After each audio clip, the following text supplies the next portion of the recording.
So when you talk about the AFC West, you can't really think about a team that's not trying to compete with the Chiefs, unless you're really talking about the Los Angeles Chargers. Last season they went 10-7. I mean, they're trying hard to build this team to defeat Kansas City in this West Division. And we'll go over the roster in just a little bit, but like, this is a stacked roster in my freaking opinion. And for some reason, they only get like 10 wins. I mean, there's a problem here in Los Angeles we're going to talk about that a lot of people don't really want to say or like mention, but we're going to mention it here tonight here on the channel. Let's first talk about the Los Angeles Chargers depth chart. Let's go through the offense first. Of course, under center at quarterback, you have Justin Herbert, a guy that is honestly a really good quarterback. He's, you know, one of the future generational quarterbacks, blah, blah, blah. He's really good for Los Angeles. Let's just be real. Without him, they wouldn't be in the spots they were in. Like, they wouldn't have been in the playoffs last season.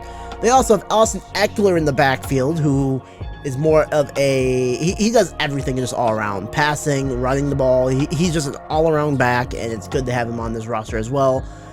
A two-headed monster at receiver of Keenan Allen and Mike Williams that get the job done. They catch the ball from Justin Herbert. Also got a good tight end in Gerald Everett. And, I mean, I don't really know too much about this offensive line, but, I mean, you know, they're just here, there. You have so much talent on this offense just alone that, like, Herbert, Ekeler, Allen, Williams, Everett. I mean, you know, everything's just going to work out well. I mean, as long as Herbert finds his open man, it should be just a fine thing. As long as injuries don't happen, you guys should be fine to make, like, a decent run. Now, let's go to the defensive side of things where let's be real. The defense is still fucking superb as well, too. I mean, you got Joey Bosa on the line, who also plays linebacker. You got a middle linebacker in Eric Hendricks. You have another linebacker on the line in Khalil Mack. That's pressure right alone. Joey Bosa and Khalil Mack on both sides of the ends right there on the line.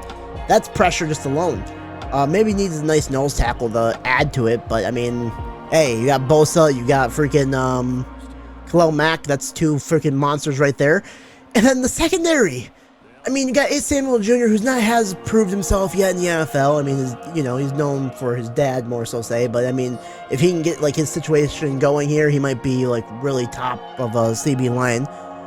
J.C. Jackson is still a great CB. He had maybe downward season last year, but you know, he's still decent. And then you got Derwin James Jr. in the backfield, one of the best safeties in the league.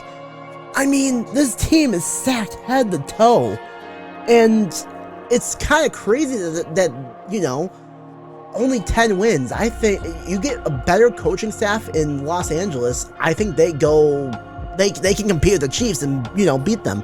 But you know what? Let's go to the scheduling. Let's talk about their schedule this season. So here's the schedule for the Chargers. I have them going an average of 10-7, a floor of 7-10, and a ceiling of 14-3 if everything goes right. I'll talk more about this in my closing statements, but the reason why I have them going 10-7 is because of the coaching staff and nothing else, nothing less. I just don't really trust the coaching staff of this Chargers, you know, unit. And it shows from previous seasons. This team should have been a top team in the AFC, and yet they're just making the wild card at 10-7. I don't think Brandon Stanley's a good head coach. But let's get into the games here. I have them losing week 1 against the Dolphins in a close contest that can go either way. Beating the Titans in week 2. They lose to the Vikings in a close contest in week 3. They beat the Raiders week 4. They beat the Cowboys in a close contest that can go either way in week 6. Lose to Kansas City. Beat the Bears. Lose to the Jets. Lose to the Lions.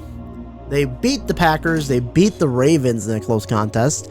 They beat the Patriots. They beat the Broncos. They beat the Raiders in a close contest in Las Vegas. They lose to the Bills in a close contest. I believe that's in Los Angeles. They lose to the Broncos, and they beat the Chiefs in the last game of the season to go a 10-7 record. That is my prediction for the Chargers this season. Let's go to closing statements. So, closing statements for the Los Angeles Chargers. I think this team, on paper, is a really good team. And if everything goes right, they can be a top team in the AFC this season and moving forward. But I think the coaching staff holds them back. I think Brandon Stanley is not the head coach of the future for the Chargers. And if they want to have any success in the league, it's time to fire him sooner rather than later. You have so much talent on this team. You have Khalil Mack, Joey Bosa, Herbert, wasting Herbert's career, by the way. Let's be honest here. Keenan Allen, Austin Eckler. This team is like built solid all around, but the coaching staff is what holds it back. So I think the Chargers are going to be a decent team this year. They might be able to make the playoffs this year as well with the team that they got. But at the same time, I feel like the coaching staff holds them back. And I think, honestly, they got to be careful because the Broncos are coming in with a good head coach. I mean, if Sean Payton can fix Russell Wilson, it's going to be very interesting to see what happens in that second spot in the AFC West, and it might cost the Chargers a playoff spot, just to be honest with you guys. But remember, guys, that is just my opinion. You guys might have a different opinion. Put it in the comment section below. Please leave a like if you enjoyed this video. Please hit the subscribe button as well. Go on my Twitch and follow me on Twitch, guys. I mean, tonight, on Friday here, it's AWW.